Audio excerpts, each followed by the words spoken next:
आप मीडिया का साथी हैं, सोशल मीडिया का साथी है, आपके माध्यम से सवाल उठाता हूं।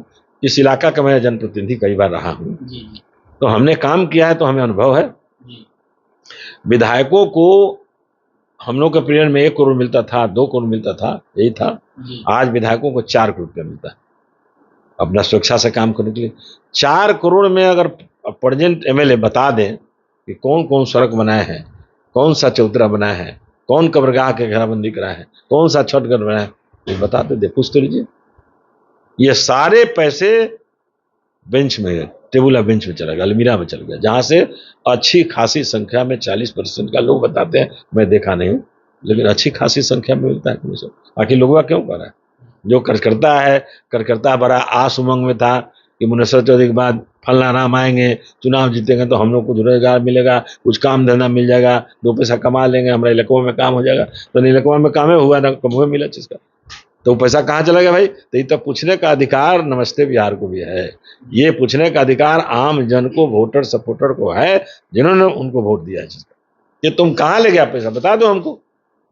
चलिए, ये सवाल रहेगा सुरेंद्र राम जी से, चूंकि अगर अगली बार हम जब उनसे मिलेंगे तो उनसे ये सवाल रहेगा कि आप जो है 4 करोड़ का हिसाब जो है आपको देना पड़ेगा जनता जी। मैं आपसे मांग करता हूँ, आपके माध्यम से बोलता हूँ। एक कहावत है जिसको आप जानते हैं कि सावन में सियार जमल, भादों में बाढ़ है तो कोई बाप रे बाप, वैसा बाढ़ तो हम कभी देख ले नहीं। इनका जन्म गरखा में पॉलिटिकली 2020 का है, और 2020 के पहले यहाँ हमने अपने पीरियड में बाईपास पास कराया था। हम विकल एक भी नाम रखते हैं, उन्होंने हमको सुझाव दिया था, उनका भी सुझाव मेरे पास था, आप लोगों का भी सुझाव था। 2019 में हमने बाईपास का अनुशंसा किया था, उस वक्त की लिस्ट में आया था। अब वो आदमी कहता है कि मैंने करा दिया। अरे तुम्हारा जन्म तो 2020 का है, तो 19 वाला काम कैसे कर दिया? तो 2019 के पहले, तुम्हारे 20 के पहले 2019 में, 18 में, 17 में, 16 में, 15 में जो मुनेश्वर चौधरी काम कराए, सो नीतीश कुमार जितना काम करा सब तुम्हें करा दिया। बिजली तुम्हें भिजवा दिया, सड़क तुम्हें बना दिया, नली गली तुम्हें बना दिया, और नौकरी तुम्हें दे दिया। ये जितना नीतीश कुमार का काम हुआ, आप विधायक के रूप में मेरा काम है, सब वही काम कराया। वो अपने जन्म के पहले ही, 2020 के पहले ही वो दिगोरा से बढ़ करा रहा था। ये सवाल मैं पूछता हूं कि आप बता दो कि 2020 में तेरी पॉलिटिकल पैदाइशी है, 19 वाला काम, 18 वाला काम, 17 वाला काम तुम कैसे करा दिए? कैसे करा दिए जरा बताओ। ये बात जानिए कि माननीय मुख्यमंत्री के नेतृत्व में निश्चय 1, 7 निश्चय 1, 7 निश्चय 2, 2 योजनाएं बहुत महत्वपूर्ण योजनाएं थी, चल रही थी। वो 1 में भी 2 में भी गरखा इलाका के जितनी सड़कें थी, जितनी सड़कें, मैं दावे के साथ बोलता हूँ, उसका पुस्तिका है, विवरणी है, उसको देख लेने की जरूरत है। जितने सड़कें थी, सभी सड़कों का मैंने अनुशंसा किया था, और सभी सड़कें स्वीकृत थी। सभी सड़कें, मैं दावे के साथ बोलता हूँ, सभी सड़कें स्वीकृत थी। हमारे चुनाव के पहले कुछ सड़कों का मैंने काम कराया, कुछ सड़कों का मैंने शिलान्यास किया। तत्काल चुनाव आ गया, मेरा टिकट कट गया, चुनाव से वंचित हो गया, रह गया अधूरा। अब वो चुनाव जीत गया तो वो कह रहा कि मैंने करा दिया, वो कह रहा कि मैं करा दिया। तो उससे पूछना चाहिए कि ये योजना कब की है, योजना स्वीकृत कब हुआ, इसके लिए अनुशंसा कौन किया? अगर तुम 20 के पहले, 17 में, 18 में, 19 में दिगवारा से तुम ही अनुशंसा किया होगा, जब तक तेरे मन की बात है, उस पर मैं कुछ नहीं बोल सकता हूँ। लेकिन आम जन को तो पूछने का अधिकार है ना कि तुम विधायक बनने का पहले अनुशंसा किया था सरकार को, तो मुनेश्वर चौधरी क्या कर रहे थे? तो ये उसकी स्थिति है। आम जन उसको समझ रहा है ना, जान रहा है ना, पूछ रहा है इस बात को। जो मैं आपको कह रहा हूँ अपने मन से नहीं कह रहे हैं, लोगवा ये बात कह रहा है, वही मैं आपके सामने रख रहा हूँ। यही हकीकत है। लोग ये बोल रहा है कि रुपया कहाँ गए, 4 करोड़ रुपया ये कहाँ दे दिला पैसा?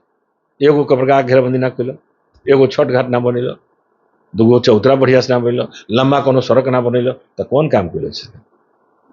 तो गाँव के स्कूल में खाली बेंच दिलो, तो बेंच लेकर पढ़े खातिर, स्कूल में बेंच पहले से था।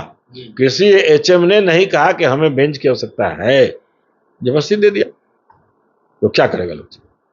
टेंडर हुआ नहीं, अच्छा वो भी लिया तो टेंडर उसके मन के अनुसार है। आप पता लगा लीजिए, हमारे घर में कोई ठेकेदार नहीं पैदा हुआ, हमारे साले आज दुनिया में नहीं है। एक बार 1995 में उन्होंने हमसे ठेकेदारी की अपेक्षा की थी, मैंने कहा कि ये काम मैं नहीं करूँगा, तो मेरे खिलाफ चुनाव लड़ गया। पूछ लीजिए, 1995 में मेरा साला मेरे खिलाफ इसलिए लड़ गया कि हमने उनको ठेकेदारी नहीं दी।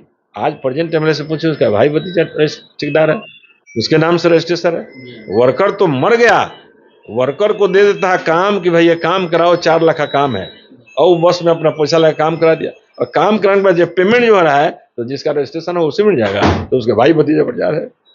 अब तो ये पैसा खर्चा करके बेवकूफ फंसा हुआ है चीज का कि रुपया भाई हमारे को दो, रुपया हमारे को दो, पैसा लगा लो कर, अब पैसा चल गया उनका नाम, इसका नाम सुरेंद्र राम है। इतना बड़ा झूठा प्रतिनिधि इस इलाका के लिए आ गया है, तो हम लोग क्या कर सकते हैं? लोगों ने समझा नहीं, कहाँ से आदमी आया और टप से लपक लिया लोग चीज का। तो भैया बिना बाजार में सामान खरीदने जाएंगे, सरल पाकल उलट पिलट नहीं देखिएगा, तो अब जब उठा लीजिएगा तो कुछ तो भेटा ही जगह था, आप तो देखे नहीं कि इसका इतिहास क्या है, इसका स्टेटस क्या है, ये क्या काम करता था, आप पता लगाइए ना। ये तो हम लोग मुंह से छोटी बात हो जाएगी कुछ कहेंगे तो, लेकिन पता लगा लीजिए कि विधायक बनने के पहले दिघवारा में ये क्या करता था। ये वहां के लोग हमको बताते हैं, दिघवारा के उनके स्वजातीय के लोग होते हैं।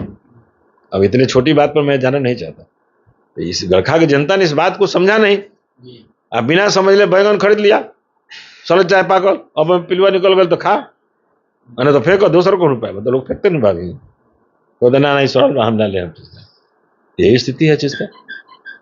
तो हमारा लोगों से अपील है, नमस्ते बिहार जी, कि आपके माध्यम से लोगों से अपील मैं करता हूं कि ठोक ठठा के दोस्ती करिए, किसी से पढ़े लिखे के साथ दोस्ती करिए, समझदार लोग से दोस्ती करिए, जो जज्बात को समझता है, बात को रखता है, प्रशासन पर पकड़ रहता है, कार्यकर्ताओं का मान सम्मान दिलाने का हैसियत रखता है, आप वैसे प्रतिनिधि को जिताइए, वैसे प्रतिनिधि को जिताइए, वैसे प्रतिनिधि जिताइए जो कार्यकर्ताओं के मान सम्मान का हिफाजत करने वाला हो, विकास के माने में ईमानदारी से काम करता हो। सभी कार्यकर्ताओं को, चाहे जिस जाति का हो, जिस बिरादरी को, जिस दल के भी हो, जिस दल का भी हो, जिस जाति को हो, जिस बिरादरी को, मेरा राजनीतिक संस्कार ऐसा नहीं है।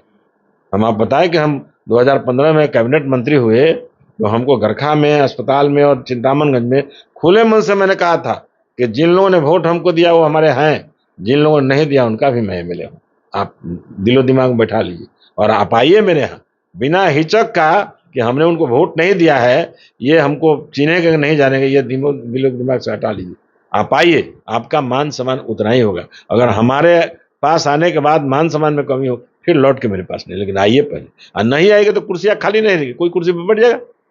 तो हम लोग इस तरह काम करते रहते हैं, आएंगे तो हमारा यही संस्कार है, यही मैं काम करूंगा। तो काफ़ी सारे कड़ा सवाल है जिनका जवाब हम यहाँ के स्थानीय विधायक जी से, यदि वीडियो के माध्यम से देख रहे हैं तो चाहेंगे कि इन सभी सवालों का, जो भी इनका सवाल था उनका जवाब जो है हम चाहेंगे कि वो दें, और काफ़ी सारे विषयों पे जो है बेबाकी से अपनी बात को रखें पूर्व मंत्री मुनेश्वर चौधरी जी।